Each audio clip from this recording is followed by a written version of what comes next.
Hello बच्चों, मैं Atiq sir आज करंट इलेक्ट्रिसिटी का लेक्चर नंबर 4 लेकर हाजिर। आज हम लोग पढ़ेंगे रेजिस्टेंस का कॉम्बिनेशन। ज़रूरत के हिसाब से किसी सर्किट में एक से ज़्यादा रेजिस्टेंस का यूज़ करते हैं। इसके लिए इनको दो तरह से जोड़ा जाता है, दो कॉन्फ़िगरेशन होते हैं। एक हम लोग पढ़ेंगे सीरीज कॉम्बिनेशन और दूसरा पैरेलल कॉम्बिनेशन। तो पहले हम डालते हैं series combination, series combination of registers. Series combination जिसको हिंदी में आप बोलेंगे श्रेणी क्रम, श्रेणी क्रम। ठीक, इसमें क्या होता है, जब रेजिस्टेंस इंड टू इंड जोड़े जाएं, एक रेजिस्टेंस का दूसरा किनारा दूसरे रेजिस्टेंस के एक पहले किनारे से जोड़ दिया जाए और इस सीक्वेंस में हम रेजिस्टेंस को जोड़ते चलें, तो इस प्रोसेस को बोलते हैं, इस सीरीज को कॉम्बिनेशन को बोलते हैं सीरीज कॉम्बिनेशन। मान लीजिए आपके पास 3 रजिस्टर्स हैं R1, R2 और R3 जिनकी वैल्यू दी हुई है और इनको सीरीज में कॉम्बिनेशन में जोड़ दिया गया। इसके बाद एक बैटरी से सप्लाई दी गई। मान लीजिए A पॉइंट है ये और ये B पॉइंट है। A और B के बीच बैटरी का कनेक्शन किया गया। A और B के बीच टोटल जो पोटेंशियल डिफरेंस अप्लाई किया गया है वो मान लीजिए V है। ठीक, तो एक्चुअल में इसमें क्या होगा, बैटरी से जो भी करंट यूज़ होगी, जो भी करंट आएगी, इसमें करंट अगर आई है तो इसमें भी करंट आई जाएगी, इसमें भी करंट आई जाएगी। सीरीज कॉम्बिनेशन में क्या होता है, करंट सब में सेम होती है, क्योंकि law of conservation of charge क्या कहता है कि जो भी चार्ज यहाँ से इंटर करेगा वो चार्ज यहाँ से बाहर आएगा। चार्ज कहीं भी एक्यूमुलेट नहीं होगा, यानी कहीं भी जमेगा नहीं, क्योंकि हम लोग जानते हैं रेजिस्टेंस को आप सेम उसी तरह से यूज़ करिए जैसे कि पाइप में पानी फ्लो हो रहा हो। तो पानी जो भी यहाँ से इंटर कर रहा हो वो पाइप से यहाँ से बाहर आएगा। तो लॉ ऑफ कंजर्वेशन चार्ज के हिसाब से इन सब में क्या होंगी, करंट की वैल्यू सेम होगी। तो सीरीज कॉम्बिनेशन की पहचान है और ये इसकी प्रॉपर्टी भी है कि जितनी भी रेजिस्टेंस सीरीज में जुड़े होंगे सब में करंट की वैल्यू सेम होगी। पोटेंशियल जो है, ये जो पोटेंशियल डिफरेंस है ये सबका अलग अलग होगा, यानी हम कह सकते हैं कि जो भी आपने वोल्टेज अप्लाई किया था ये वोल्टेज तीनों में अलग अलग डिस्ट्रीब्यूट हो जाएगा। तो मान लीजिए इसके एंड के बीच का पोटेंशियल डिफरेंस V1, इसका V2 एंड इसका V3। तो सीरीज में क्या क्या बात याद रखनी है कि सीरीज में करंट की वैल्यू सब में सेम होगी। जितने भी रजिस्टर सीरीज में लगे हुए हैं सब पे करंट की वैल्यू सेम होगी। वोल्टेज डिस्ट्रीब्यूट होगा, डिस्ट्रीब्यूट इक्वल भी नहीं कह सकते हैं कि कोई ज़रूरी नहीं है कि ये रेजिस्टेंस की वैल्यू सेम है कि अलग अलग है। अगर रेजिस्टेंस सब सेम वैल्यू के होते तो वोल्टेज भी सबका सेम इक्वल डिस्ट्रीब्यूट होता। इसलिए हम कहेंगे कि वोल्टेज यहाँ पे डिस्ट्रीब्यूट होगा। कैसे डिस्ट्रीब्यूट होगा, तो फॉर्मूला यहाँ पे अप्लाई होगा, V = IR ओम लॉ। ओम लॉ में आप देख रहे हैं I की वैल्यू सेम है सबके लिए। इसका मतलब जो वोल्टेज का डिस्ट्रीब्यूशन होगा वो रेजिस्टेंस के प्रोपोर्शनल के हिसाब से, यानी इसका वोल्टेज V1, इसका V2, इसका V3, resistance R1, R2, R3। तो जो सबके वोल्टेज हैं उनके वोल्टेज का डिस्ट्रीब्यूशन जो होगा उनमें रेशियो वही होगा जो इनके रेजिस्टेंस का रेशियो है। इनके रेजिस्टेंस के रेशियो में हमारा वोल्टेज डिस्ट्रीब्यूट हो जाएगा। ठीक, अच्छा, जब ये चीज़ डिस्ट्रीब्यूट हो रहा है तो हम कह सकते हैं कि जो अप्लाई वोल्टेज V ये V1 + V2 + V3 के इक्वल होगा, क्योंकि इन तीनों में जो वोल्टेज डिवाइड हो रहा है ये सब मिलके इसके इक्वल ही तो होंगे। यानी V = हो गया V1 + V2 + V3। वैल्यू लगा दी जाए I1 V1 क्या निकालेंगे, V = IR फॉर्मूले से। V1 = IR1, V2 IR2, V3 IR3। अब अगर इन तीनों को हटाकर एक सिंगल रेजिस्टेंस यहाँ पर लगाया गया होता और उसमें ये वोल्टेज अप्लाई किया गया होता तो वो जो सिंगल रेजिस्टेंस था वो इन तीनों का इक्विवेलेंट कहलाएगा। और उसके लिए हम लोग वोल्टेज का फार्मूला लगाते हैं I × R, जहाँ पे R क्या है, इन तीनों का इक्विवेलेंट रेजिस्टेंस। अगर हम सीरीज के हिसाब से इसका नाम RS रख दें तो I × RS = R1, IR1, IR2, IR3, I common लेके इससे कैंसिल कर देंगे तो सीरीज में रिजल्टेंट आपका आ जाएगा R1 + R2 + R3। तो सीरीज कॉम्बिनेशन में क्या क्या बातें कॉमन याद रखनी है आपको, करंट की वैल्यू सेम, वोल्टेज डिस्ट्रीब्यूट होगा in the ratio of their resistance. और तीसरा पॉइंट हुआ कि टोटल इक्विवेलेंट रेजिस्टेंस आएगा वो आएगा R1 + R2 + R3। अगर 3 से ज़्यादा जुड़े हों तो इसी तरह से जोड़ते चले जाएँ। ठीक है, तो ये रेजिस्टेंस आ गया। अब आप देखेंगे इसमें अगर कोई न्यूमेरिकल लेके चेक किया जाए कि सपोज़ कर लो ये 2 ओम का है, ये 3 ओम का है और ये 4 ओम का है, तो इन तीनों का इक्विवेलेंट कितना हुआ, 2 + 3 + 4, यानी इससे 9 ओम।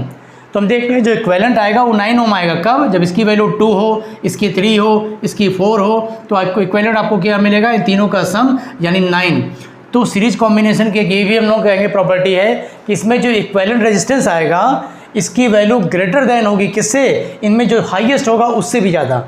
मतलब जितने रेजिस्टेंस को भी आप सीरीज में जोड़ रहे हैं उनमें से जो भी सबसे ज़्यादा वैल्यू को होगा उससे भी ज़्यादा इक्विवेलेंट वैल्यू आपको मिलेगी। तो सीरीज कॉम्बिनेशन का इस्तेमाल कब करेंगे, जब हमको कुछ रजिस्टर दिए हों और उनको मिला के एक ऐसा रजिस्टर चाहिए जिसकी वैल्यू ज़्यादा से ज़्यादा हो। तो जब भी हमको मैक्सिमम रेजिस्टेंस की जरूरत पड़ती है तो हम लोग उसके लिए रजिस्टर को सीरीज कॉम्बिनेशन में जोड़ते हैं, क्योंकि यहाँ पे लिखेंगे जो इक्विवेलेंट है, equivalent resistance is greater than highest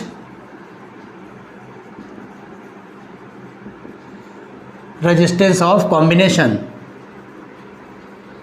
जो भी कॉम्बिनेशन में आपने इस्तेमाल किया उसमें जो सबसे ज़्यादा वैल्यू वाला होगा, लार्जेस्ट वैल्यू कहते हैं, हाईएस्ट वैल्यू कहते हैं, उससे भी ग्रेटर वैल्यू हमको मिलेगी सीरीज कॉम्बिनेशन में।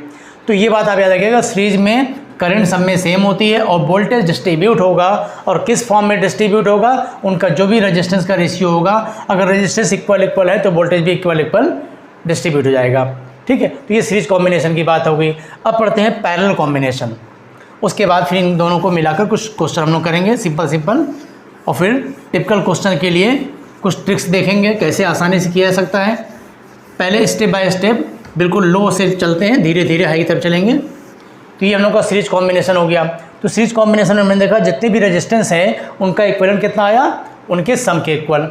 अब सपोज कर लीजिए अगर हमारे पास कई रजिस्टर हैं जो सीरीज में जोड़े गए हैं, और मान लीजिए कितने हैं ये n, अगर n रजिस्टर जिसमें सबकी वैल्यू इक्वल हो और ये सब सीरीज में जुड़े हुए हैं 2 पॉइंट के बीच, तो इन 2 पॉइंट के बीच में इसका इक्विवेलेंट रेजिस्टेंस कितना आ जाएगा, R plus R plus R plus R. इस तरह करेंगे, n टर्म्स हैं तो सीधे हम लोग को लिख सकते हैं R plus R plus are.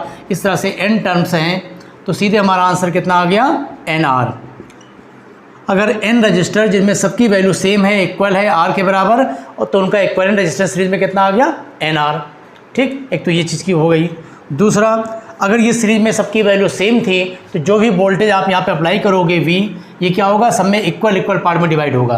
कितने रजिस्टर्स हमारे पास हैं, n रजिस्टर, तो कितने वोल्टेज सबको मिलेगा, तो R/n। तो potential difference in each resistor is V/n। जितना टोटल वोल्टेज है उसमें n से डिवाइड कर लीजिए, वही सबका हर एक का वोल्टेज आ जाएगा। ठीक है, ये दो बातें हो गई। अच्छा, इसके बाद देखते हैं, अब इसी को एक क्वेश्चन का एग्जांपल लेके देखा जाए कि सपोज कर लीजिए आपके पास एक मिनट, चलिए अच्छा देखते हैं। ये आपके पास मान लीजिए 100 ओम का एक रजिस्टर है और एक ये 200 ओम का रजिस्टर है। एक 100 ओम और एक 200 ओम का रजिस्टर है। इसको हमने एक बैटरी से जोड़ दिया है। सपोज कर लीजिए बैटरी जो है वो 16 वोल्ट की है। ठीक, 100 ओम और 200 ओम के दो रजिस्टर सीरीज में जोड़ दिए गए 16 वोल्ट की बैटरी के साथ। ठीक, अब आपसे कह रहा है कि इन दोनों में करंट बताइए कितनी है और दोनों का वोल्टेज कितने वोल्टेज पर है। तो सबसे पहले क्या करें, करंट निकालने का क्या तरीका है, ओमला लगाएंगे, I = V/R। तो पहले वोल्टेज हमने कितना दिया, 16 वोल्ट, लेकिन R कितना, टोटल रेजिस्टेंस, तो पहले इन दोनों को आप सीरीज में जोड़ लीजिए। ठीक है, तो 200 + 100 कितना हो गया, 300। एक काम करते हैं, इसको सोल्यूशन में समझने के लिए हम 15 कर लेते हैं ताकि आसानी से सॉल्व हो जाए। तो देखिए करंट की वैल्यू आपको यहाँ से कितनी मिल गई, कैंसिल कर लीजिए, 5 या सीधे कर ले 1/20। तो करंट जो यहाँ से निकलेगी 1/20 एम्पियर, दोनों में इतनी करंट होगी। अगर करंट पूछा होता तो करंट को निकालते। अब सपोज कर लीजिए करंट नहीं पूछा है, सीधे ही कह रहा है कि दोनों सीरीज में लगे हुए हैं, 15 वोल्ट के टोटल वोल्टेज सप्लाई दिया गया। बताइए इसका वोल्टेज कितना होगा और इसका वोल्टेज कितना होगा। तो देखिए इसका वोल्टेज मान लीजिए V1 है और इसका वोल्टेज V2 है। हमको ये तो पता है कि ये दोनों मिलाकर 15 वोल्ट होंगे, और आपको बताया गया जो डिस्ट्रीब्यूशन होगा वोल्टेज का वो इनके रेजिस्टेंस के रेशियो में होगा। तो इसको कैसे किया जाए, देखिए पहले बिल्कुल मैथमेटिकली इसको समझ लेते हैं, फिर इसको शॉर्ट तरीके से देखा जाए कैसे किया जाएगा। तो इसकी वैल्यू को देखिए कैसे निकालते हैं। हम लोग क्या कह रहे हैं कि सीरीज में करंट की वैल्यू दोनों में सेम होगी। ठीक है, और वोल्टेज जो होगा उनके रेजिस्टेंस के रेशियो में डिवाइड होगा। तो हम यहाँ पे कहेंगे भाई दो वोल्टेज है, एक V1 है और एक V2 है, और इन दोनों के बीच रेशियो वही होगा जो इनका रेजिस्टेंस का रेशियो है, यानी R1 रेशियो R2। तो V1 by V2 is equal R1 by R2। पूरा मैथमेटिकल तरीके से पहले देखते हैं। तो V1 by V2 is equal R1 की वैल्यू कितनी है 100 और R2 की वैल्यू है 200। अब आप ये भी कह सकते थे कि जो 15 वोल्ट है यही 15 वोल्ट दोनों में डिवाइड हो रहा है। तो अगर सपोज कर लो V1 को हम V मान लें तो V2 को कितना मानेंगे? अगर हम V1 को V ले लें तो V2 को ले लेंगे 15 माइनस V, और ये दोनों वैल्यू आप यहाँ पर लगा दीजिए। V1 की वैल्यू V, V2 की वैल्यू 15 माइनस V, 100/200 यानी 1/2। क्रॉस मल्टीप्लाई करके सॉल्व कर लें। 2V is equal to 15 minus V, तो 3V is equal to 15। V की वैल्यू आ गई 5, और जब V की वैल्यू 5 आ गई तो 15 माइनस V हो गया 10। यानी पता चला कि 100 ओम के बीच वोल्टेज है 5 वोल्ट का और 200 बीच का वोल्टेज है 10 वोल्ट। ये पूरा सोल्यूशन जो स्टेप बाय स्टेप करके दिखलाएगा कैसे होता है। अब इस चीज़ को हम डायरेक्ट भी देखिए कर सकते थे, कोई छोटा सा क्वेश्चन है तो मन में भी सॉल्व किया सकता है कि V1 और V2 के बीच रेशियो वही होगा जो R1 R2 के बीच है, और R1 R2 के बीच रेशियो जो है 1 और 2 का है। तो कहने का मतलब जो दो वोल्टेज होंगे उनमें रेशियो 1-2 का आना चाहिए। तो क्या करेंगे, 1 + 2 कितना हो गया 3, यानी टोटल जो वोल्टेज है उसके 3 पार्ट कर लीजिए। ठीक है, टोटल जो वोल्टेज है 15, उसके हमने 3 पार्ट कर लिए, 5 आया। अब उस 3 पार्ट में से एक पार्ट देना है R1 को और 2 हिस्सा देना है R2 को, यानी इसको देंगे 5 तो इसको देंगे 10। इसमें हो गया 5, इसमें हो गया 10। ये मन में भी सॉल्व हो सकता है। ठीक है, तो ये रेजिस्टेंस हम लोग देख लिए सीरीज में कैसे वोल्टेज डिस्ट्रीब्यूट हो रहा है उसको समझ लिया गया। तो सीरीज कॉम्बिनेशन में रेजिस्टेंस निकालने का बहुत ज़्यादा झमेला वाले काम नहीं होता है। सिंपल जितने भी रेजिस्टेंस आपको दिए उनको आप आसानी से जोड़ लीजिए। अच्छा, डायग्राम में थोड़ा सा कन्फ्यूजन कर सकता है सीरीज पैरेलल में। ठीक है, तो पहले देखिए पैरेलल कॉम्बिनेशन देख लेते हैं। पहले पैरेलल कॉम्बिनेशन, पैरेलल कॉम्बिनेशन में क्या होता है, जब सारे रेजिस्टेंस इस तरह से जोड़े जाएं कि हर रेजिस्टेंस का एक एंड एक साथ आपस में कंबाइन कर लें एक पॉइंट पर, और दूसरे एंड को एक साथ मिला के एक पॉइंट पर कंबाइन कर लें, और इस तरह से बैटरी से सप्लाई दे दी जाए, तो ये तरीका कहलाता है पैरेलल कॉम्बिनेशन। पैरेलल कॉम्बिनेशन में क्या होगा, जो भी बैटरी से करंट निकल कर यहाँ तक आएगी, यहाँ से जाके वो 3 हिस्से में डिवाइड हो जाएगी। हमने बताया ना, पानी वाला एग्जांपल लेंगे कि यहाँ से किसी एक पाइप से पानी आया और ये पानी यहाँ पर आने के बाद 3 अलग अलग पाइप जुड़े हुए, तो कुछ इधर चला गया, कुछ इधर चला गया, कुछ इधर चला गया। तो जो भी करंट यहाँ से टोटल आई होगी, ये करंट यहाँ पे 3 हिस्से में डिवाइड हो रही है। इसमें I1, इसमें I2 और इसमें I3। Resistance R1, R2 and R3। इस बार क्या होगा, सारे रेजिस्टेंस को आप ध्यान से देखिए, तो हर रेजिस्टेंस का एक एंड इस पॉइंट से और दूसरा एंड इस पॉइंट से जुड़ा हुआ है, यानी इन सबके लिए दोनों पॉइंट कॉमन है। तो हम कहेंगे अगर यहाँ से लेकर यहाँ तक का वोल्टेज V है तो यही वोल्टेज इसका भी है, इसका भी है, इसका भी है। तो पैरेलल कॉम्बिनेशन में क्या होता है, इसमें वोल्टेज की वैल्यू सबके लिए सेम होती है और करंट डिस्ट्रीब्यूट होगा। इस बार हम देखते हैं करंट की वैल्यू डिस्ट्रीब्यूट हो जाती है, सब में डिवाइड हो जाती है। और कैसे डिस्ट्रीब्यूट होगी, तो I = फॉर्मूला होता है V/R। V सबके लिए सेम है, यानी current inversely proportional to R। तो पता चला कि जितने भी रजिस्टर लगे हुए हैं सब में करंट का जो रेशियो आएगा उनके रेजिस्टेंस के रेसिप्रोकल के रेशियो में आएगा। इस बार ये रेशियो बनेगा। ठीक, अच्छा, दूसरी चीज़ फार्मूला क्या आएगा, तो हम कहेंगे जो भी करंट यहाँ पे आई वो 3 हिस्से में डिवाइड हो गई, तो क्या हम कह सकते हैं कि जो टोटल करंट है वो इन तीनों के सम के इक्वल होगा? बिल्कुल कह सकते हैं। तो I1 + I2 + I3 फार्मूला लगाइए, I = V/R, तो V/R1 + V/R2 + V/R3। और अगर एक टोटल करंट आई है, सबको हटा के एक सिंगल रजिस्टेंस लगाया जाए जिसको इसका इक्विवेलेंट बोल देंगे, तो I = V/R। पैरेलल के लिए हमने सिंबल के लिए यहाँ पे RP लिख लिया। V सबको कॉमन लीजिए और इससे कैंसिल कर दीजिए। 1 इक्विवेलेंट रेजिस्टेंस, तो 1/R1, 1/R2 + 1/R3। इस तरह से पैरेलल कॉम्बिनेशन में इक्विवेलेंट रेजिस्टेंस निकाला जा सकता है। इसमें भी उसी तरह से हम लोग एग्जांपल लेके जरा समझें। अगर देखिए पैरेलल में आपके पास 3 रजिस्टर मान लगे हुए हैं, एक की वैल्यू 1 ओम, एक की वैल्यू 2 ओम और एक की वैल्यू 3 ओम। जरा इनको पैरेलल में जोड़िए। तो पैरेलल में इक्विवेलेंट निकालने का तरीका क्या है, 1/R = 1/1, 1/2 + 1/3। कितना हो गया, 6 एलसीएम लिए, 6 + 3 + 2 यानी कितना आ गया, 6 + 3 + 2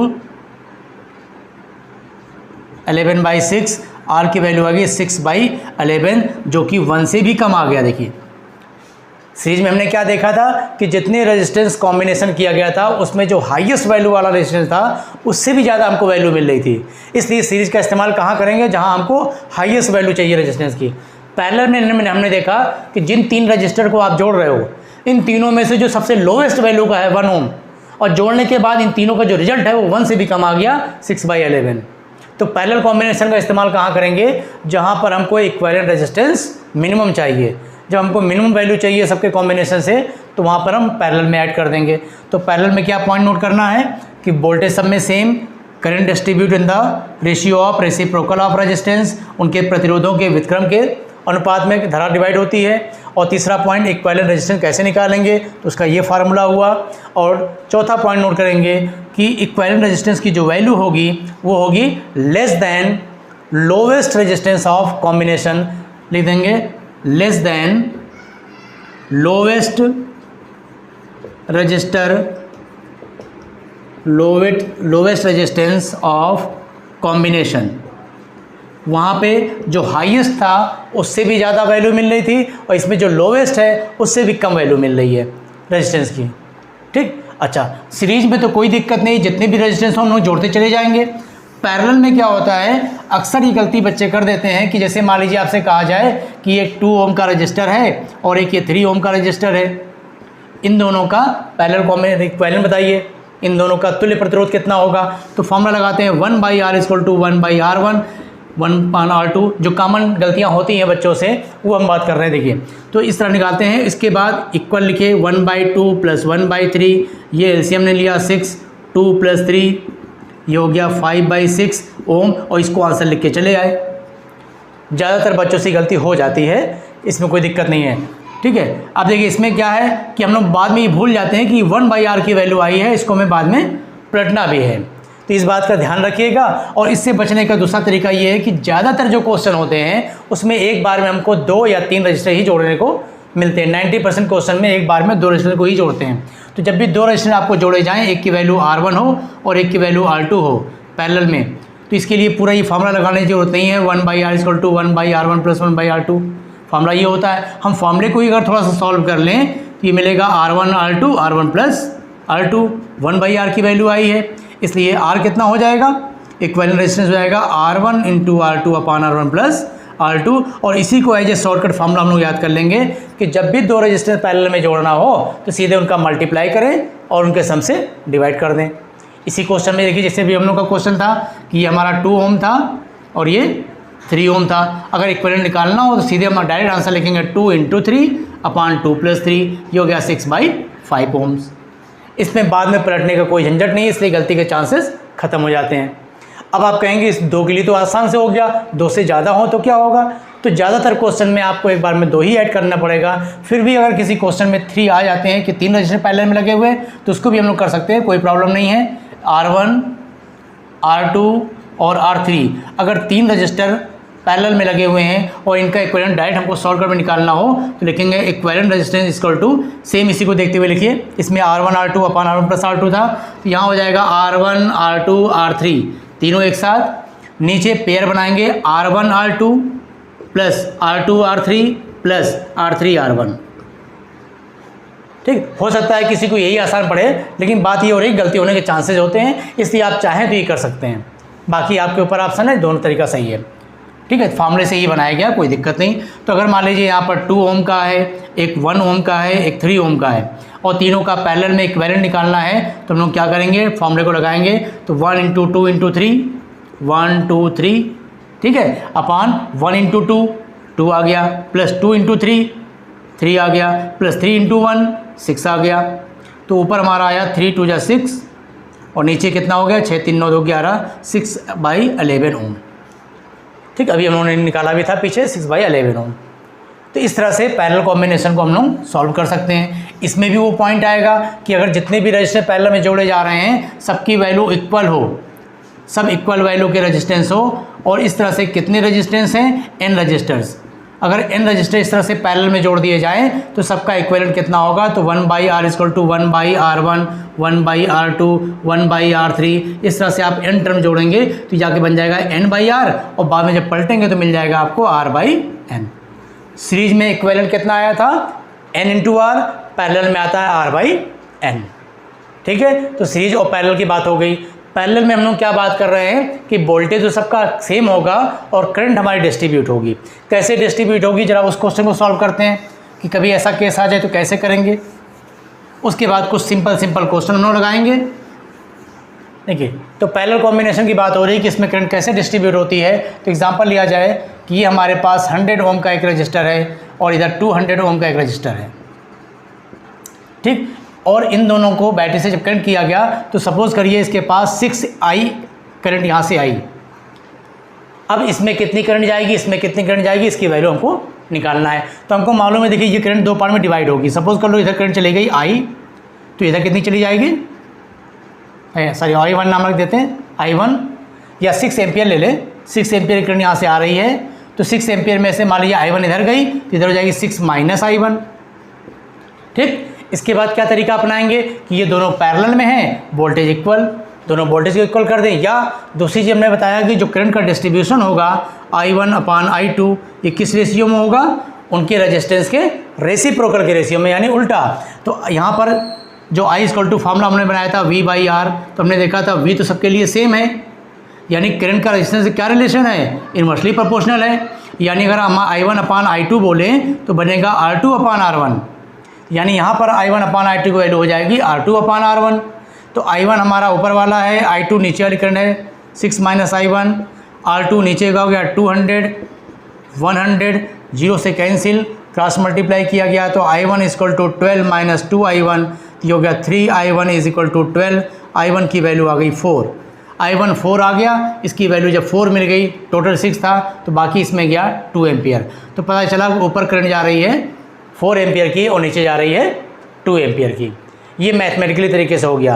अब मन में इसको करना चाहते हैं तो मन में भी कर सकते हैं कि इन दोनों करंट में रेशियो कितना होगा, जो रेशियो उनके रेजिस्टेंस का उसका उल्टा, यानी I1 अपान I2 का रेशियो है 2:1। तो कुल मिला के रेशियो जब 2:1 का आएगा, दोनों करंट में I1 और I2 में 2 और 1 का रेशियो है, तो 2 और 1 मिला के कितना हो गया 3, यानी जो भी करंट है टोटल इसमें 3 से पहले डिवाइड करिए, आ गया 2 एम्पियर। अब उसमें 3 में से एक हिस्सा देना है किसको, ऊपर वाले को, सॉरी 2 हिस्सा ऊपर वाले को, एक हिस्सा नीचे वाले को। तो इसका डबल ऊपर वाले में गया 4 एम्पियर और इसका 1 टाइम यानी 2 एम्पियर नीचे वाले में। तो ये 2 के लिए है, छोटे छोटे आसानी से सॉल्व किया सकते हैं। जब 2 से ज़्यादा कनेक्शन आएंगे, 2 से ज़्यादा रजिस्टर आएंगे, डायग्राम थोड़ा टिपिकल होगा, तो उसके लिए फिर हमारे पास अभी और सारे रूल्स हैं, कुछ ट्रिक्स हैं, किरचॉफ लॉ पढ़ेंगे, लूप लॉ पढ़ेंगे। ये छोटे छोटे क्वेश्चन को सॉल्व करने का हमने ट्रिक्स बताई, तरीका बताया आपको। तो सीरीज कॉम्बिनेशन और पैरेलल कॉम्बिनेशन हमने समझ लिया कि सीरीज कॉम्बिनेशन में करंट सेम होती है, वोल्टेज डिस्ट्रीब्यूट होगा, पैरेलल कॉम्बिनेशन में वोल्टेज सेम होगा और करंट डिस्ट्रीब्यूट होगी। एक साथ 2 रेजिस्टेंस अगर पैरेलल में लगे हों तो उनका रेजिस्टेंस निकालने के लिए शॉर्ट ट्रिक क्या है, दोनों का मल्टीप्लाई अपान दोनों का सम कर लिया जाए, उसे डिवाइड कर दिया जाए। अब कुछ क्वेश्चन लगाते हैं। देखिए, सपोज कर लिए कि यहाँ पर एक रजिस्टर दिया हुआ है, कुछ रजिस्टर जुड़े हुए हैं इस तरह से,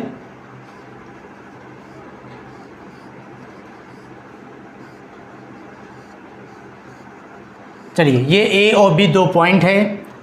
यहाँ पे जितने भी रजिस्टर लगे हुए हैं सबकी वैल्यू सेम है, R R R R। A और B के बीच इक्विवेलेंट रजिस्टेंस बताइए।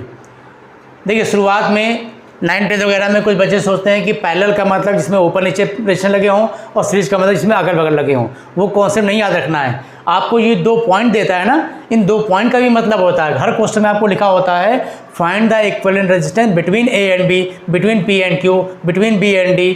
तो ये 2 पॉइंट देता है। इस 2 पॉइंट का क्या मतलब होता है, ये मतलब होता है कि यही 2 पॉइंट जाके बैटरी से कनेक्ट हुए हैं, यानी इन 2 पॉइंट में से एक पॉइंट से करंट इंटर करेगी और दूसरे पॉइंट से बाहर आएगी। तो सपोज कर लीजिए यहाँ से करंट इंटर कर रही है, तो ये करंट ऐसे जा रही है जिस तरह से पानी बहता है पाइप में, इस तरह से ऐसे बहते हुए ये यहाँ से ऐसे होते हुए लास्ट में यहाँ से बाहर, क्योंकि लॉ ऑफ कंजर्वेशन चार्ज कहता है जितनी करंट यहाँ से इंटर करेगी उतनी चार्ज बाहर आएगी। तो हमने देखा जब करंट यहाँ से निकली और यहाँ से बाहर आई तो रास्ते में कहीं भी करंट का डिस्ट्रीब्यूशन नहीं हुआ, और जब करंट का डिस्ट्रीब्यूशन नहीं हुआ तो इसका मतलब ये सब क्या है, सीरीज में है। सीरीज में करंट सब में सेम होती है, इन सब में सीरीज में सब में सेम आ रही है, इसका मतलब ये सीरीज में है। तो A और B के बीच में इक्विवेलेंट जो आएगा वो सीधे इनको जोड़ लीजिए, R plus R plus R plus R plus R कितना हो गया 5R। ये हमारा आंसर हो गया, ठीक है। तो ये मत देखिएगा कि ये आपस में ऊपर नीचे लगे हुए हैं तो पैरेलल है, ऐसा कोई रूल नहीं है, ठीक। अच्छा, अब देखते हैं नेक्स्ट क्वेश्चन। अगर मान लीजिए क्वेश्चन इस तरह से बना हो,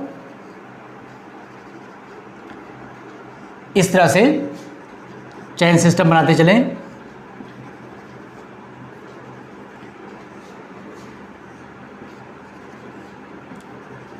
कितने भी आप बना सकते हैं, सपोज कर लिए 4 बना दिए गए।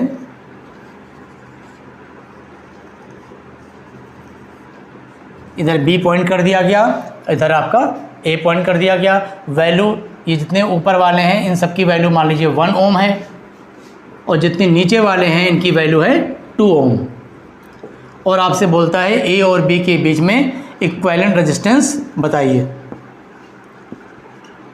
ठीक, देखिए स्टेप बाय स्टेप आसान क्वेश्चन धीरे धीरे बढ़ेंगे। अभी कॉन्सेप्ट क्या बताया जाता है, ए और बी के बीच इक्विवेलेंट निकालने का मतलब ए से करंट इंटर करेगी, बी से बाहर आएगी। तो जो भी करंट यहाँ से इंटर करेगी, यहाँ पे 2 रास्ते हो गए, यानी इसमें अलग करंट जा रही है, इसमें अलग करंट जा रही है। तो सपोज कर लीजिए इसमें करंट गई I1 और इसमें करंट गई I2। ठीक, अब ये दोनों I1 I2 करंट ऐसे जा रहे हैं और यहाँ पे जाके आगे फिर मिल गए, फिर ज्वाइंट हो गया, फिर यहाँ से 2 पॉइंट डिवाइड हुआ, फिर जाके मिल गए, फिर डिवाइड हुआ, फिर मिल गए। इस तरह से देख रहे हैं कि इसमें और इसमें करंट सेम है, I1 इसमें भी गई है, इसमें भी I1 गई है। नीचे से ये I2 इसमें भी I2, मतलब ये दोनों सीरीज, ये दोनों सीरीज। तो इन दोनों सीरीज का आंसर कितना आ जाएगा, 1 और 1 को जब सीरीज में हम जोड़ेंगे तो इसका आंसर मिल जाएगा आपको 2 ओम। नीचे से 2 और 2 मिलके हो जाएगा 4 ओम। और यही हर स्टेप में होगा, यहाँ भी 2 ओम, ये 4 ओम, यहाँ भी 2 ओम, ये 4 ओम, ये हो गया 2 ओम और ये हो गया आपका 4 ओम। ठीक, अब आपका डायग्राम क्या हो सकता है, अब हम कहेंगे ए से लेके बी तक जो रेजिस्टेंस लगे हुए हैं उसको हम चाहें तो डायग्राम चेंज कर लें, या मन में ही देख लीजिए ये 2 और ये 4। यहाँ से यहाँ तक जाने के 2 रास्ते, एक ऊपर से 2 ओम और नीचे से ये 4 ओम। तो ये 2 और 4 क्या हो गए, पैरेलल में हो गए। 2 और 4 का जब पैरेलल करेंगे क्या हो जाएगा, 2 × 4 अपान 2 + 4। तो 2 × 4 अपान 2 + 4 कितना आ गया, 8/6 यानी 4/3। ये 4/3 आया एक स्क्वायर का, और यही सब में होगा। यहाँ भी आपको 4/3 मिलेगा, यहाँ भी 4/3 मिलेगा, यहाँ भी 4/3 मिला और यहाँ भी 4/3 मिला। और ये चारों आपस में क्या होंगे, एक लाइन में होंगे यानी सीरीज में होंगे। तो पूरे सर्किट का टोटल इक्विवेलेंट रेजिस्टेंस जो हो गया वो सीधे 4/3 + 4/3 4 बार करेंगे, सीधे 4 से मल्टीप्लाई कर दीजिए, आंसर आ गया 16/3 ओम। क्लियर है? चलिए नेक्स्ट क्वेश्चन देखते हैं। मिटाया जाए, चलिए। अभी ये तो बिल्कुल छोटे छोटे हलवा क्वेश्चन चल रहे हैं, स्टेप बाय स्टेप धीरे धीरे आगे बढ़िए, क्योंकि कुछ बच्चे हो सकता है उनको ना आता हो, ज़्यादातर लोगों को तो आता है। देखते हैं नेक्स्ट क्वेश्चन है। अगर मान लीजिए यहाँ पे एक रेजिस्टेंस लगा हुआ है 60 ओम, यहाँ पे एक रेजिस्टेंस लगा हुआ है 10 ओम, और यहाँ पे एक रेजिस्टेंस लगा हुआ है 20 ohm, point A, B, C। ठीक है, आपसे क्वेश्चन पूछता है resistance, equivalent resistance between A and B, इसकी वैल्यू बताइए, ए एंड बी। तो पॉइंट का वैल्यू, पॉइंट का भी मतलब होता है, सिर्फ डायग्राम को नहीं देखा जाता है। इसी क्वेश्चन में अगर बिटवीन ए एंड सी पूछेगा तो आंसर कुछ और आएगा, बिटवीन बी एंड सी बोलिए आंसर कुछ और आएगा। चलिए करके देखते हैं हम लोग। बिटवीन ए एंड बी निकालना मतलब ए से करंट इंटर करेगी और बी से बाहर आएगी। तो जैसे करंट यहाँ से इंटर करी, इसके 2 पार्ट हो गए, इधर अलग जाएगी, इधर अलग, इधर करंट I1, इधर करंट I2। टारगेट क्या है, कहाँ पहुँचना है, बी पर पहुँच के बाहर आना है। तो I2 यहाँ से गया, बी से बाहर आया, लेकिन I1 यहाँ से ऐसे होते हुए जाएगा, यहाँ से बाहर आएगा, यानी इन दोनों में सेम करंट हो गई। तो ये दोनों हो गए सीरीज। सीरीज में कितना हो गया, 10 + 20 यानी 30 ओम। अब ये 30 और ये 60 पैरेलल, तो टोटल इक्विवेलेंट रेजिस्टेंस हमारा कितना हो गया, 30 × 60 अपान 30 + 60। तो ऊपर हमारा हो गया 30 × 60, नीचे आपको मिल रहा है 90, 0 0 कैंसिल, बाकी 3 से कैंसिल कर लीजिए, सॉल्व कर लेंगे, आंसर आ जाएगा 20 ओम। 20 ओम आंसर। इसी क्वेश्चन को जरा हम लगाते हैं बिटवीन बी एंड सी, देखिए क्या आंसर आता है। अगर इसी क्वेश्चन को बिटवीन बी एंड सी निकाला जाए तो बी एंड सी का मतलब बी से इंटर करेगी सी से बाहर आएगी, या सी से इंटर करेगी बी से बाहर आएगी, कोई भी तरीका देख लीजिए। तो मान लीजिए सी से इंटर कर रही है, बी पर निकलना है, तो यहाँ से एक इधर निकल गई और एक ऐसे होके ऐसे जाएगी। इस बार क्या होगा, ये दोनों सीरीज हो जाएंगे, 60 और 10 सीरीज में 70 हो गया, 70 और 20 पैरेलल, तो आ जाएगा 70 × 20 अपान 70 + 20। सॉल्व कर लेंगे, आंसर मिल जाएगा। अगर बिटवीन ए एंड सी कहता है तो क्या आंसर आएगा, जब बिटवीन ए एंड सी कर रहा है तो मतलब ए से इंटर करी, सी से बाहर आएगी, ये अकेला हो गया और ये दोनों सीरीज हो गए। तो 60 और 20 मिलके 80, 80 और 10 पैरेलल में, तो 80 × 10 अपान 80 + 10। इसको सॉल्व कर लेंगे, इसका आंसर आ जाएगा। तो कहने का मतलब है किसी भी क्वेश्चन में सिर्फ डायग्राम को ही कंसंट्रेट नहीं करना, ये भी देखना है कि किस 2 पॉइंट की भी रेजिस्टेंस पूछ रहा है। ठीक है, चलिए एक क्वेश्चन और देखते हैं। मान लीजिए एक स्क्वायर शेप में डिजाइन बनी हो। देखिए जितना क्वेश्चन लगाएंगे उतनी प्रैक्टिस करेंगे उतना ही आपको आसान से होता चला जाएगा। सपोज कर लिए ये 1 ओम का रजिस्टर है, ये 2 ओम का रजिस्टर है, एक बीच में लगा दिया जाए 3 ओम का रजिस्टर, और इधर भी 1 ओम का रजिस्टर और ये 2 ओम का रजिस्टर। ठीक है, पॉइंट का नाम देते चलिए, मान लीजिए A B C D।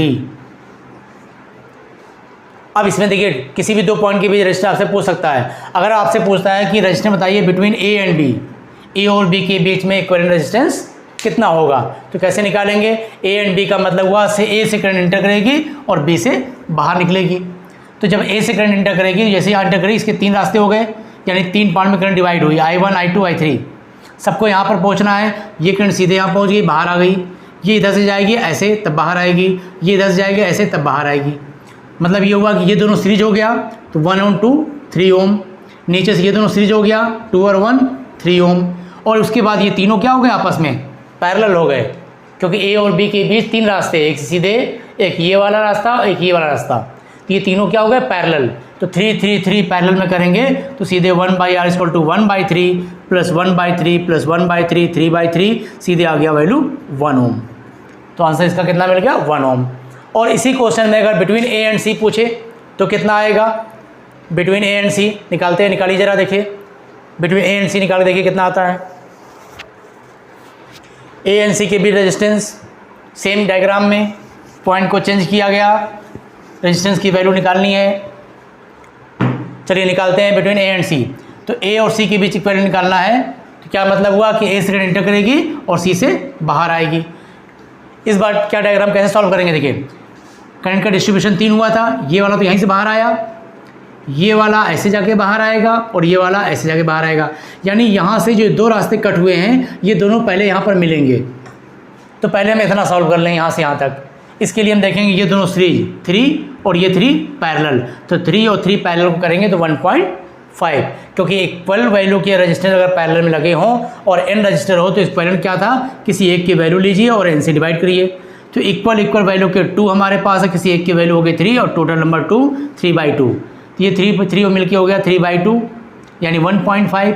ये 1.5 ऐसे जाकर करंट ऐसे निकलनी है तो 1.5 और 1 हमारा सीरीज में हो जाएगा, तो यानी 2.5 और ये वाला 2 अलग है पैरेलल। तो फाइनली आंसर आया 2.5 × 2/2.5 + 2। ऊपर हो गया 5, नीचे हो गया 4.5। इसको सॉल्व कर लेंगे, यही हमारा आंसर हो जाएगा 10/9 एम्पियर, सॉरी 10/9 ओम। इस तरह से हमने देखा कि कोई भी डायग्राम हो, किसी भी डायग्राम में डायग्राम को तो देखना ही देखना है, साथ में हमें ये भी देखना है कि किन 2 पॉइंट के बीच रेजिस्टेंस आपको पूछ रहा है।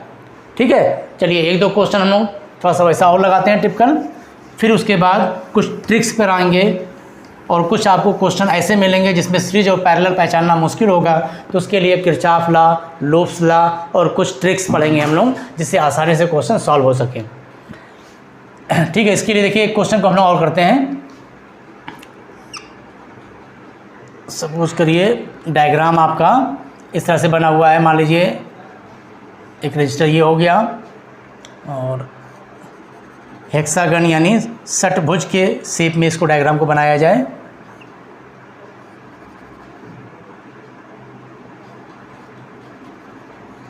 इस तरह से, और मान लीजिए इन सब की जो वैल्यू है ये 3 ओम 3 ओम 3 और 3 कितने लगे हुए, 1 2 3 4 5 6। ठीक है, चलिए अब ये पॉइंट हम मानते हैं A और ये पॉइंट मानते हैं B। अब समझिए, अगर A और B के बीच इक्विवेलेंट निकालना हो तो क्या करेंगे। A और B के बीच निकालने का मतलब करंट A से इंटर करेगी और B से बाहर आएगी। तो जैसे ही करंट A से इंटर करी, 2 रास्ते हो गए, एक इधर जाने का और एक इधर जाने का। एक करंट इधर गई, वो सीधे यहाँ पर आ गई, और जो इधर जाएगी वो ऐसे घूम कर आएगी। तो इन सब में करंट सेम है, तो ये सब हो गए सीरीज। तो 3 + 3 + 3 + 3 + 3 3 5 = 15 और 3 पैरेलल। तो इस समय हमारा आंसर क्या मिल रहा है, A और B के बीच में 15 और 3 को पैरेलल में ऐड करेंगे तो 15 × 3 15 + 3 तो हो गया 15 × 3/18 कितना मिल गया, 5/2 ये आ गया। अब इसी कोच डायग्राम में देखिए क्या चेंजिंग कर रहे हैं। यहाँ से एक रजिस्टर हमने लिया, इसमें मिला दिए 6 ओम, यहीं से एक रजिस्टर और हमने निकाला और इसमें मिला दिए 6 ओम, यहीं से एक रजिस्टर और लिया, इसमें मिला दिए 6 ओम। अब बताइए क्या आंसर हो जाएगा। ठीक, अब थोड़ा दिक्कत हो गई। अब करना देखिए, कॉन्सेप्ट वही रहेगा, ए से करंट एंटर करनी है, बी से बाहर आनी है, लेकिन इस बार रास्ते कई हो गए। देखिए अलग अलग कई रास्ते हो गए करंट के निकलने के, और एक एक जॉइंट को लेके सॉल्व करेंगे। पहले इस जॉइंट पर आइए, इस जॉइंट पर आते हैं तो देखिए इस जॉइंट तक पहुंचने के दो रास्ते, एक सीधे गया है और एक इधर से गया है। ये 3 और 3 एक रास्ते में हो गए, 6 हो गया, ये 6 और ये 6 पैरेलल में, तो 6 और 6 का पैरेलल आंसर आया 3, यानी यहाँ से लेकर यहाँ तक टोटल रेजिस्टेंस हो गया 3। तो जब ए से लेकर इस पॉइंट तक टोटल इक्विवेलेंट रेजिस्टेंस 3 आया, तो क्या हम इन सब तीनों को हटा के यहाँ 3 लिख सकते हैं? तो कहेंगे बिल्कुल लिख सकते हैं।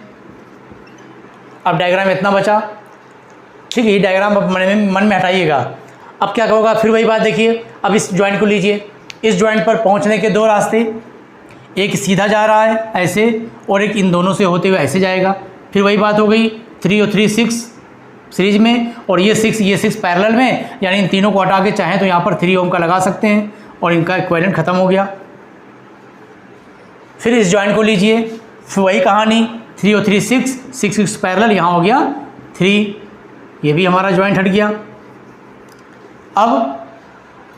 अब रास्ता कितना था, अब किसी जॉइंट के लिए जरूरत नहीं, यहाँ तक हो चुका था। अब फाइनली आ जाइए, ए से इंटर करना है, बी से बाहर आना है, ये अकेला हो गया और ये दोनों हो गए, तो ये दोनों हो गए सीरीज, यानी 6 ओम, और ये हो गया पैरेलल 3। तो 6 और 3 पैरेलल में आंसर कितना आ जाएगा, 6 × 3 6 + 3, तो 6 × 3 6 + 3 9, 3 3 × 9 3 2 6, 2 ओम रजिस्टर। ठीक है, तो कितना भी डिफिकल्ट डायग्राम हो, स्टेप बाय स्टेप करेंगे तो बहुत आसानी से क्वेश्चन सॉल्व हो सकता है। अगर मान लीजिए पूरी एक चैन सिस्टम बनी हुई हो, इस तरह से बहुत सारे रेजिस्टेंस जुड़ते चले जाए,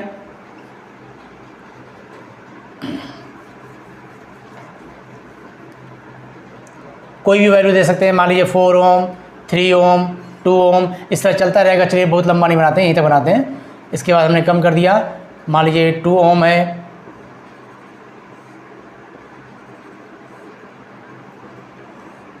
ये ए पॉइंट, ये बी पॉइंट, ये 2 था, ये 2 था, मान लीजिए इधर भी 2 ओम का लगा हुआ है रजिस्टर, 2 ओम, इसमें मान लीजिए लगा दिया जाए 6 ओम का। ठीक है, उसके बाद यहाँ पे एक रजिस्टर लगा देते हैं, मान लीजिए 3 ओम,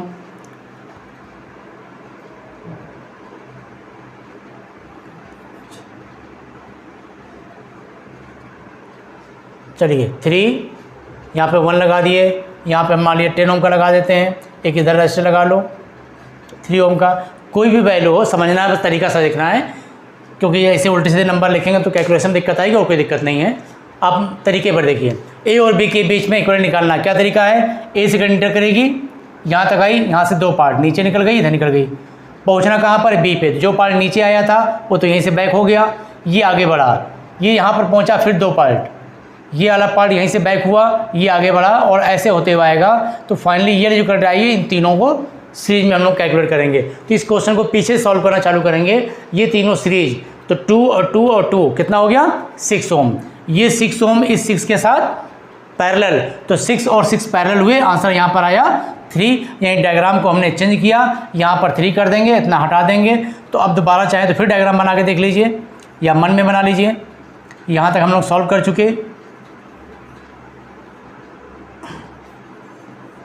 ये वैल्यू थी हमारी 4 ओम, ये था 3 ओम, और ये था 10 ओम, इधर 3 ओम, ये था हमारा 1 ओम, और इन तीनों का कॉम्बिनेशन 6 आया था, और ये 6 यहाँ पे 3 हो चुका है, तो ये हो गया हमारा 3। दोबारा फिर वही बात हो गई, देखिए यहाँ से ये फिर बॉक्स बनेगा, तो फिर ये तीनों क्या हो, सीरीज, तो 3 3 6 और 1 7, 7 और 10। एक काम करिए, इसको 4 कर लीजिए, कैलकुलेशन थोड़ा आसान हो जाए, 4 कर लेते चलिए। तो 3 3 6 और 4 कितना हो गया, 10, ये 10 और ये 10 पैरेलल, तो यहाँ आपको कितना मिल गया, 5। और डायग्राम फिर चेंज हुआ हमारा, ये हो गया 4, ये हो गया 5, और ये हो गया 3, पॉइंट ए पॉइंट बी, 4 ओम, ये है 3 ओम, और ये हमने सॉल्व किया है 5 ओम आया। अब ए से बी तक जाने का सिर्फ एक सिंगल रास्ता है, ये तीनों सीरीज में हो जाएंगे, तो 4 5 9 9 3 12, यानी पूरे सर्किट का इक्विवेलेंट रेजिस्टेंस आ गया 12 ओम। ठीक, अच्छा, एक क्वेश्चन हम लोग और करते हैं जिसमें इनफाइनाइट लेंथ लगी हो, इनफाइनाइट चेन सिस्टम बन रहा हो, तो इनफाइनाइट चेन सिस्टम को कैसे सॉल्व करेंगे उसका तरीका देख लेते हैं। उसके बाद फिर हम लोग कुछ ट्रिक्स वाले क्वेश्चन में चलेंगे, जिनको अलग अलग कई कैटेगरी में हम लोग डिवाइड करके सॉल्व करेंगे। सिंपल सिंपल क्वेश्चन ये हो गए। अब मान लीजिए कोई इनफाइनाइट चेन सिस्टम बनी हुई हो, यानी हमारे पास बहुत सारे रजिस्टर हैं और इन सबको हमने जोड़ा आपस में इस तरह से कि इनफाइनाइट लेंथ तक चेन बन रही है। ए पॉइंट, ये बी पॉइंट, इस तरह हम लोग रजिस्टर को जोड़ते जाएं। मान लीजिए ये इस तरह से जोड़ा गया। अभी फ़िलहाल नीचे नहीं लगा रहे हैं, कोई और क्वेश्चन लेकर नीचे भी लगा के देख लेंगे, उससे कोई दिक्कत नहीं होगी। आप कॉन्सेप्ट को बस क्लियर करिए। ये इनफाइनाइट लेंथ की पूरी एक चेन बनी हुई है। ये सब 1 ओम के रजिस्टर लगे हुए हैं ऊपर, और नीचे वाले मान लीजिए सब 2 ओम के रजिस्टर लगे हुए हैं, और इस तरह से ये इनफाइनाइट लेंथ तक लगा हुआ है। तो बोल रहा है ए और बी के बीच में इक्विवेलेंट रजिस्टर बनाइए। ऐसे क्वेश्चन को सॉल्व करने का तरीका क्या है, देखिए आप मैथमेटिकली अगर देखें तो मान लीजिए आपके पास एक चैन है, जंजीर जिसको बोलते हैं, और इस चैन में ये सब कड़ियाँ हैं, कई कड़ियाँ आपस में जुड़ती चली जाती हैं तो पूरी एक चैन बनती है। तो मान लीजिए नंबर ऑफ़ जो कड़ियाँ यहाँ पे लगी हुई हैं, नंबर ऑफ़ टर्म्स ही जितने हैं, नंबर ऑफ़ पीसेस कितने हैं, तो मान लीजिए नंबर ऑफ़ पीसेस इनफाइनाइट है। इनफाइनाइट नंबर ऑफ़ पीसेस से बनी हुई एक चैन है। हम कहेंगे इस चैन की लेंथ कितनी है, तो कह देंगे इनफाइनाइट लेंथ है। अगर हम कहते हैं इसमें से एक कड़ी टूट गई, कोई एक कड़ी लास्ट की, चाहे इधर शुरुआत वाली या लास्ट वाली निकाल दी जाए, बोला जाए अब चैन की लेंथ कितनी है, तो हम कहेंगे पहले इसकी लेंथ इनफाइनाइट थी, उसमें से एक कम हो गया तो कितना बचेगा, अभी भी इनफाइनाइट होगा। इनफाइनाइट का मतलब क्या है, नॉट डिफाइंड। उसकी लेंथ हमें पता ही नहीं कितनी थी, उसके दोनों एंड हमको नहीं दिख रहे थे। अगर उसमें से एक कड़ी कम भी कर दें तो अभी भी वैल्यू इनफाइनाइट ही मानी जाएगी। तो इस तरह से ये इनफाइनाइट लेंथ की चैन सिस्टम बनी जा रही है। और चैन क्या, जो कड़ियाँ बन रही हैं, देखिए 1 2 1 2 1 2 इस तरह से कड़ियाँ जुड़ती चली जा रही हैं। यानी ये पीस 1 2 का हुआ, फिर ये 1 2, फिर ये 1 2, इस तरह से जुड़ते चले गए। अगर इसमें से एक 1 2 को हम अलग कर लें, यानी इतना सिस्टम अलग कर लें, तो यहाँ से फिर वही बात हो जाएगी। तो हम कह दें कि अगर ये सब मान लीजिए, पहले हम सपोज कर लेते हैं, let equivalent resistance of circuit, जो भी आपका सर्किट दिया हुआ है, अगर इसका इक्विवेलेंट रेजिस्टेंस सपोज कर लीजिए R है, ठीक है, इक्विवेलेंट रेजिस्टेंस R, या कोई नया नाम लेना चाहे नया नाम लीजिए, कन्फ्यूजन ना हो। मान लीजिए सबका जो इक्विवेलेंट जो चीज़ हमसे पूछ रहा है वो हमने पहले से मान लिया कि मान लो A और B के बीच में टोटल इक्विवेलेंट रेजिस्टेंस कितना है, X है। अब हम कह रहे हैं कि भाई जब इस पूरे का X है तो नेक्स्ट डायग्राम हमने क्या बनाया, हमने नेक्स्ट डायग्राम को हमने चेंज किया, हमने ये 1 रखा और ये 2 रखा, 1 और 2, ये हमारा A पॉइंट और ये B पॉइंट, हमने इसको अलग कर लिया। अब ये इतना बचा, हम कहेंगे इसका कितना होगा, तो हम कहेंगे इसका भी यही होगा X। भाई जब इनफाइनाइट चैन सिस्टम था तो इनफाइनाइट का रजिस्टर ने X माना, उसमें से अगर एक कम कर देंगे तो अभी भी ये क्या कहाँ तक जाएगा, इनफाइनाइट तक, तो अभी भी इसका रेजिस्टेंस X आएगा। तो वही काम करना है, एक चैन पीस को अलग कर लेना है और बाकी जो बचा इसका इक्विवेलेंट भी हमको यही लिख देना है X। ये हो गया X। अब ये डायग्राम देखिए ऐसा हो गया। अब आप सॉल्व कर लीजिए, A और B के बीच कैसे निकालेंगे।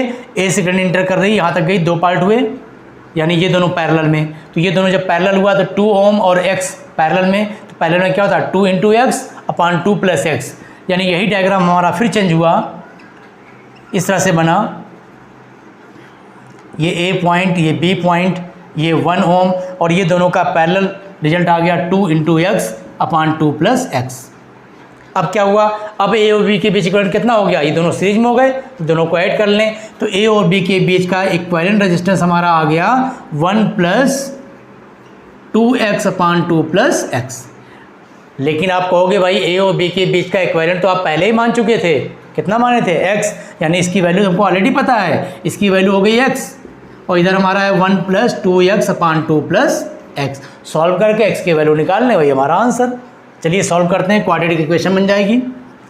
तो कितना आया ये, x = 2 + x और प्लस 2x, तो हो गया 2 + 3x, नीचे 2 + x, क्रॉस मल्टीप्लाई करें, 2x + x² = 2 + 3x। ये हो गया x², इस 2x में से ये 3x ला के माइनस करेंगे तो माइनस का x बचेगा, 2 की इधर लाएंगे -2 बचेगा, 0। एक क्वाड्रेटिक इक्वेशन बन गई। इसके मिडिल टर्म को डिवाइड करेंगे फैक्टर बनेगा -2x + x -2 = 0, x कामन लिया x - 2 + 1 कामन लिया x - 2 = 0, एक में आया x - 2 x + 1 0। अगर इसको 0 मानते हैं तो x की वैल्यू 2 और इसको 0 मानते हैं तो x की वैल्यू -1। क्योंकि रेजिस्टेंस कभी माइनस में नहीं होता तो हम लोग ये आंसर नहीं लेंगे, आंसर इसको लेंगे। यानी इस पूरे सर्किट का एक पैरेलल रेजिस्टेंस कितना आ गया आपको 2 ओम, ये आपका आंसर। ठीक, देखिए ये सीरीज और पैरेलल कॉम्बिनेशन के हमने छोटे छोटे क्वेश्चन देखे और थोड़ा सा स्पीड में इसलिए बताया गया कि सब कॉमन बातें हैं, ज़्यादातर बच्चों को 10th में 9th में पढ़ा दिया गया, उनको पता था, इसलिए बहुत तेज़ी में सब थोड़ा सा रिपीट किया गया। अब इसके बाद जो कुछ ट्रिक्स हम लोग पढ़ेंगे, व्हीट स्टोन ब्रिज पढ़ेंगे, किरचॉफ लॉ पढ़ेंगे, लूप लॉ पढ़ेंगे उसका किरचॉफ का, और उसके अलावा कुछ ट्रिक्स पढ़ेंगे जिससे बहुत ही टिपिकल डायग्राम को कितनी आसानी से सॉल्व किया जाएगा। उसके लिए सेम पोटेंशियल का कॉन्सेप्ट होता है, मिरर कॉन्सेप्ट होता है, इनवेलॉप कॉन्सेप्ट होता है, तो उस कॉन्सेप्ट को तरीके पर लगा के हम लोग क्वेश्चन को सॉल्व करेंगे। तो नेक्स्ट वीडियो में हम लोग इसके ऊपर बहुत सारे क्वेश्चन करने वाले हैं। अभी आप इन क्वेश्चनों की प्रैक्टिस करिए, ठीक है। Best of luck.